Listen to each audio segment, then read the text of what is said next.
ফুল ভালোবাসে না এমন মানুষ নেই বললেই চলে। কথায় আছে যে ফুল ভালোবাসে না সে মানুষও খুন করতে পারে। আর আপনার যদি একসাথে অনেক ফুলের মেলা দেখতে ইচ্ছা করে এবং সেটা যদি কোনো অকেশনালি হয়, তাহলে অবশ্যই ঢাকার মধ্যে থাকলে আপনার একবার হলেও আগারগাঁও আসতে হবে এবং ফুল কত রকম হয় সেটা আপনি জানতে পারবেন। তো যাই হোক, গল্পটা প্রথম থেকেই আপনাদেরকে বলি। সকাল সকাল গিয়েছিলাম আগারগাঁও ফুল কিনতে, কারণ একটাই, আজ দীপাবলি। আর দীপাবলির জন্য একটা জায়গায় সাজাইতে হবে, মানে আমাদের যে ক্যাম্পাসে সাজাইতে হবে।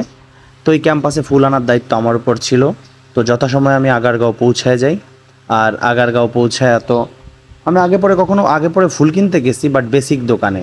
এত সকালবেলা যাইনি। আমি যখন গিয়েছিলাম তখন 4:45 বাজে মাত্র। ফুলের বিভিন্ন শহর, মানে ঢাকার আশেপাশ থেকে বিভিন্ন জায়গা থেকে এইখানে ফুল পৌঁছাইছে।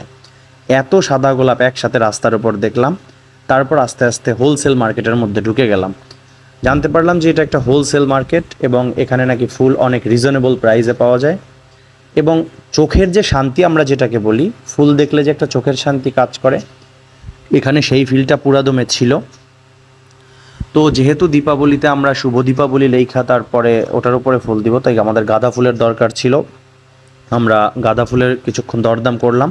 তো এই মতো অবস্থায় আমার সাথে যে ছোটো ভাই ছিল তাকে বললাম, চল মার্কেটটা একটু ঘুরে দেখি।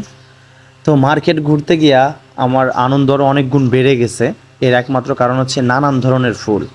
এগুলো আমাদের পরিচিত ফুল, বিভিন্ন রঙের গোলাপ, কিন্তু এমন অনেক ফুল দেখলাম যেগুলো আমি আগে পরে কখনো দেখেছি কিন্তু হয়তো বা নাম জানি না ওইভাবে। গাজরা ছিল, মেয়েদের ক্রাশ।